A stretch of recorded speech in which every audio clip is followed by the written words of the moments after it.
ഒന്നും ഒന്നും രണ്ട്, തേൻ കുടിച്ചു വണ്ട്, രണ്ടും ഒന്നും മൂന്ന്, മൂലയിലെ കുന്ന്, മൂന്നും ഒന്നും നാല്, നാഴിയുരിപ്പാല്, നാലും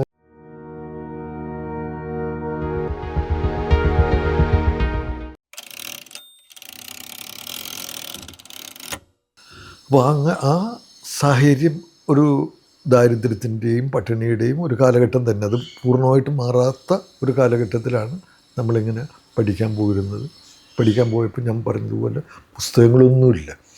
കഷ്ടി ഒരു നോട്ട്ബുക്ക് ഉണ്ടാവും, അല്ലെങ്കിൽ ഒരു പുസ്തകം ഉണ്ടാവും, ഒരു മലയാള പുസ്തകം. ബാക്കി പുസ്തകമൊന്നും കുട്ടികൾക്ക് കാര്യമായി കുട്ടികൾക്ക് ഉണ്ടാവില്ല. എല്ലാ പുസ്തകവും വാങ്ങണമെങ്കിൽ ഒരുപിടി പണം വേണം. അതൊന്നും നമുക്ക് നിവൃത്തിയില്ലാത്തതുകൊണ്ട് ഉള്ളത് പഠിക്കും. പിന്നെ സാറുമാർ നോട്ട് എഴുതി തരും. പ്രകൃതി പാഠം, കൃഷിശാസ്ത്രം, ഭൂമിശാസ്ത്രം, ഇതൊക്കെയാണ് അന്നത്തെ വിഷയങ്ങൾ. അത് ആ നിലക്കുള്ള നോട്ടുകളൊക്കെ എഴുതി തരും. ഒരു നോട്ട്ബുക്കിൽ അല്ലെങ്കിൽ കടലാസിലൊക്കെ കുറിച്ചിട്ട് അത് പഠിക്കുകയാണ് ചെയ്തിരുന്നത്. പിന്നെ 5ാം ക്ലാസ്സിലൊക്കെ ഞാൻ പഠിച്ചിരുന്നത് സെൻറ്റ് റൂക്കീസ് പ്രൈമറി സ്കൂളിലാണ്. Saint Roques primary school. അവിടെ വീടിനടുത്തുള്ള, അന്ന് എല്ലാവരും വീടിനടുത്തുള്ള സ്കൂളുകളിൽ പഠിക്കുള്ളൂ. അകലെ പോയി പഠിക്കുന്നവർ ഇല്ല. എല്ലാവർക്കും ഇഷ്ടം അതായിരുന്നു, വീടിനടുത്തുള്ള സ്കൂളിൽ തന്നെ പഠിക്കാനായിരുന്നു ഇഷ്ടം.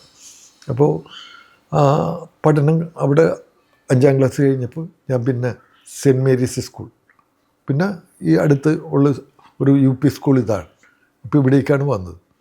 ഇവിടേക്ക് വരുമ്പോഴും അന്നും നമുക്ക് ഈ ഗെയിം ഫീസൊക്കെ കൊടുക്കണം. ഗെയിം ഫീസ് എന്നൊക്കെ പറഞ്ഞ് സ്പെഷ്യൽ ഫീസുണ്ട്. അതൊക്കെ കൊടുക്കാൻ ബുദ്ധിമുട്ടായിരുന്നു. അത് നിസ്സാര ഇതുള്ളൂ, എങ്കിലും അന്ന് കൊടുക്കാൻ, അത് മാറ്റിവെച്ച് കൊണ്ടുവന്ന് കൊടുക്കാൻ നിവൃത്തിയില്ലാത്ത, അതുകൊണ്ട് ചിലപ്പോൾ ഇടയ്ക്ക് ഗെയിം ഫീസൊക്കെ കൊടുക്കാത്ത കുട്ടികളെ പുറത്താക്കുന്ന, കിട്ടുന്നവരെ പുറത്താക്കുന്ന രീതിയൊക്കെ ഉണ്ടായിരുന്നു. അങ്ങനെ പുറത്തൊക്കെ ധാരാളം പോകേണ്ടി വന്നിട്ടുണ്ട്. പിന്നെ അതൊക്കെ കൊണ്ടുവന്ന് കൊടുത്ത് കഷ്ടി ഇങ്ങനെ 7ാം ക്ലാസ് വരെയൊക്കെ ഇവിടെ എത്തി. പിന്നെ 8ാം ക്ലാസ് വരുമ്പോൾ പഠിക്കാൻ കഴിയില്ലെന്ന് നമുക്ക് തന്നെ അറിയാം. അത്രയും പോകാൻ കഴിയില്ല. കാരണം അതിന് ഫീസ് കൊടുക്കണം. 8ാം ക്ലാസ്സിൽ ഫീസുണ്ട്. ആ ഫീസ് കൊടുക്കാൻ 6 രൂപയാണ് ഫീസ്. നിവൃത്തിയില്ല. അപ്പോൾ സ്വാഭാവികമായിട്ട് തന്നെ നമ്മളും തീരുമാനിച്ചിട്ടുണ്ട്, കുടുംബക്കാരും തീരുമാനിച്ചിട്ടുണ്ട്, ഇവിടെ വെച്ചവൻ ഏതെങ്കിലും തൊഴിലിനിങ്ങനെ പോകും, തൊഴിലിന് തിരിച്ചു വിടണം. പോകുന്നല്ല, തിരിച്ചു വിടണം, എന്നാലേ ഇത് കുടുംബത്തിൻ്റെ പട്ടിണിയൊക്കെ മാറുള്ളൂ എന്നുള്ള തോന്നലിൽ ആ ചിന്തയിലേക്കാണ് പോകുന്നത്. പക്ഷെ അങ്ങനെ എന്നെയും ചേർത്തില്ല. സ്കൂൾ തുറന്നു 2 ആഴ്ചയോളം കഴിഞ്ഞു. മറ്റു കുട്ടികളൊക്കെ പോകുമ്പോൾ ഞാൻ സങ്കടപ്പെട്ടിങ്ങനെ ഇരുന്ന് കരയും. എനിക്ക് അതേപോലെ പോകാനുള്ള ആഗ്രഹമുണ്ട്, പക്ഷേ പോകാൻ കഴിയില്ല. 2 ആഴ്ച ഞാൻ കരഞ്ഞു സ്കൂൾ തുറന്നിട്ട്. ഒടുവിൽ ഇവർ തന്നെ കണ്ടപ്പോൾ ഈ കഷ്ടം തോന്നിയിട്ട് എൻ്റെ അപ്പം പറഞ്ഞെന്നാ അതിൽ ഒരു സാറ് പോവുമെന്ന്. ഈ സെൻറ്റ് മേരീസിലുള്ള ഒരു സാറ് അപ്പുറത്ത് ട്യൂട്ടോറിയൽ നടത്താൻ പോകും. ACD അൽമേഡ എന്നായിരുന്നു അദ്ദേഹത്തിൻ്റെ പേര്.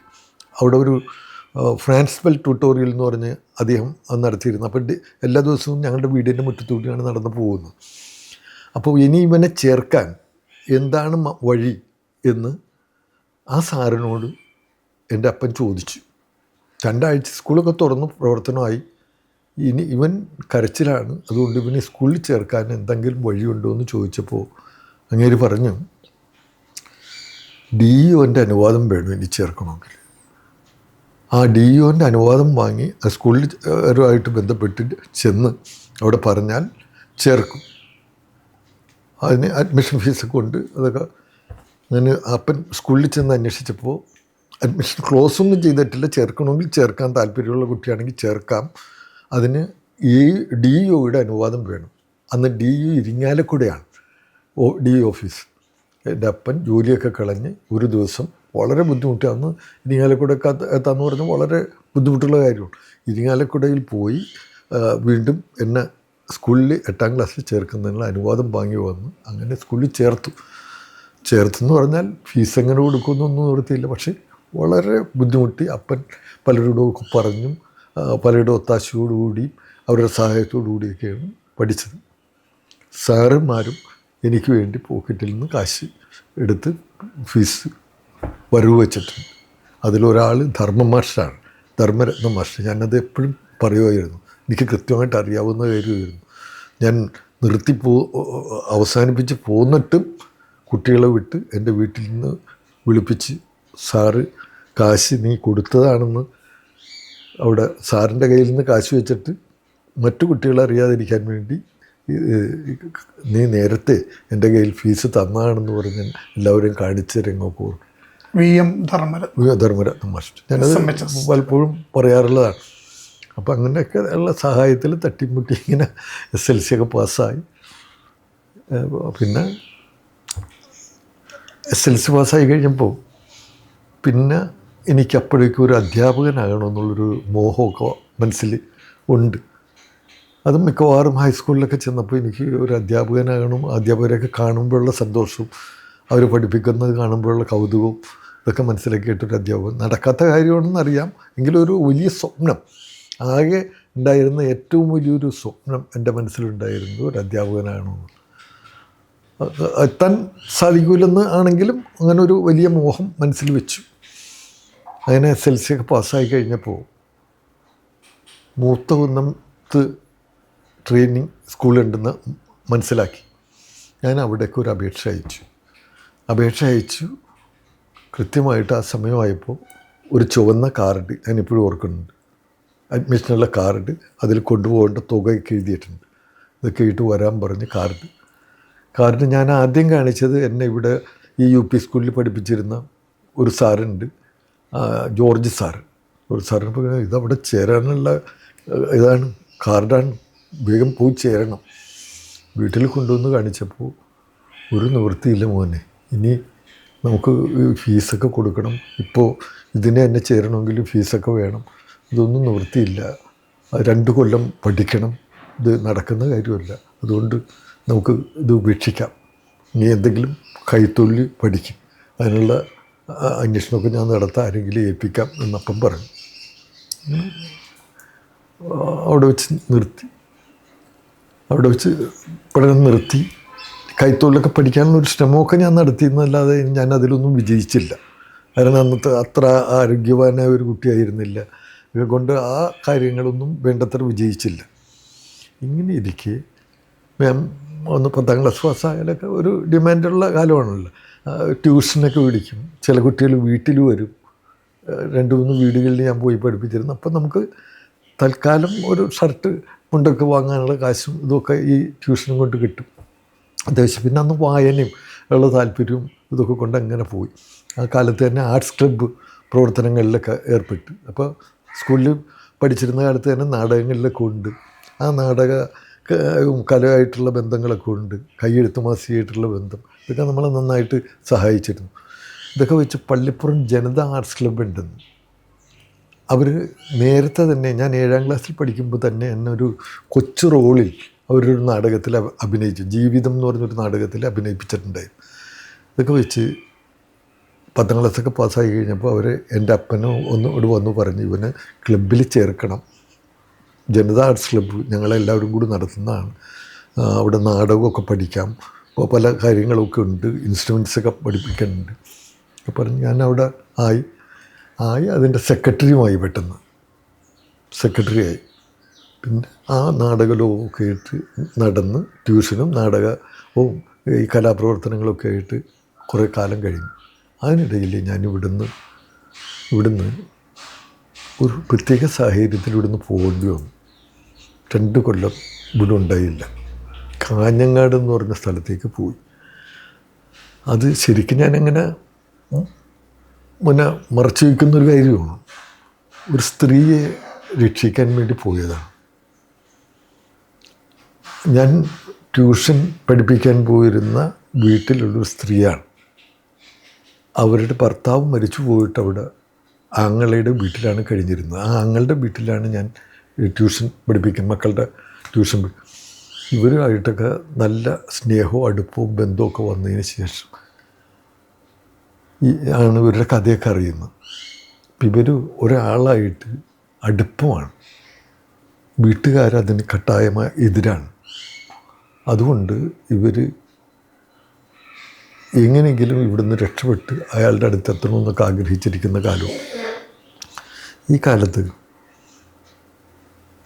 എൻ്റെ ആയിട്ടുള്ള അടുപ്പവും സ്നേഹബന്ധമൊക്കെ വെച്ച് ഒരു ദിവസം ഇവർ എന്നോട് പറഞ്ഞ് നാളെ ഈ വീട്ടിൽ വേറെ ആരും ഉണ്ടാവില്ല, അവരൊക്കെ തൃപ്പൂണിത്തുറയിൽ ഒക്കെ വിരുന്ന് പോവുകയാണ്.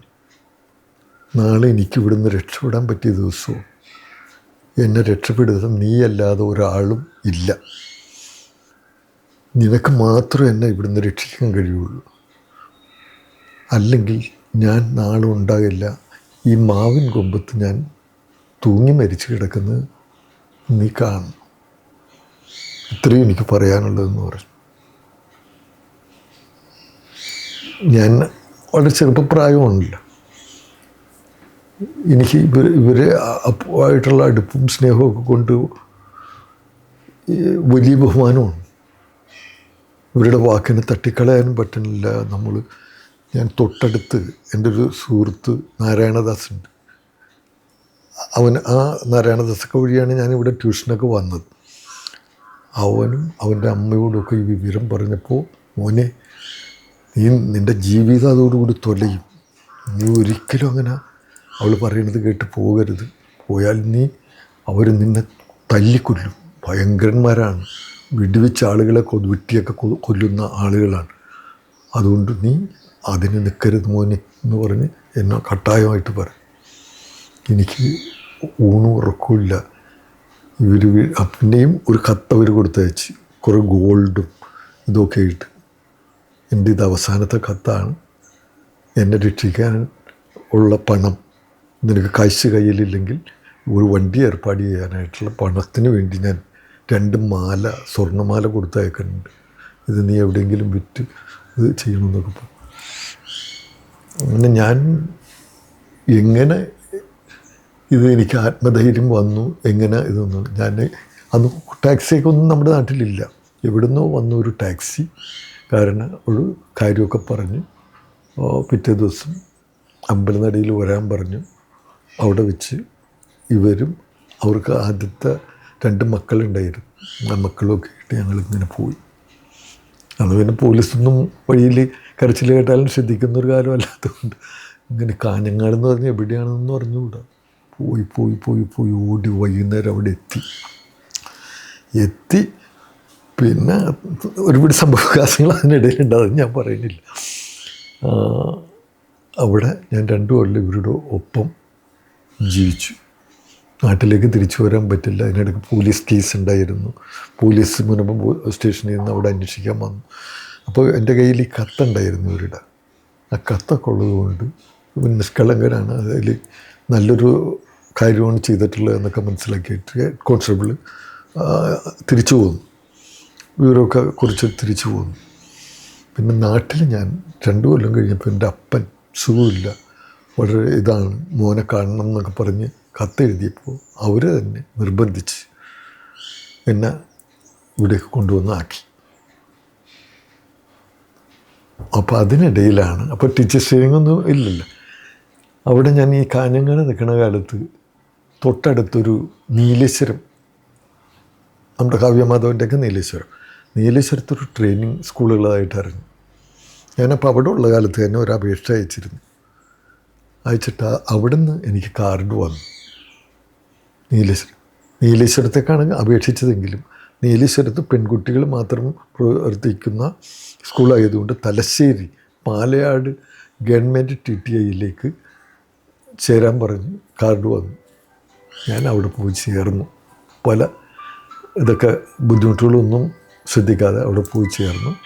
അങ്ങനെയാണ് ടീച്ചേഴ്സ് ട്രെയിനിങ്ങിലേക്ക് എത്തുന്നത്.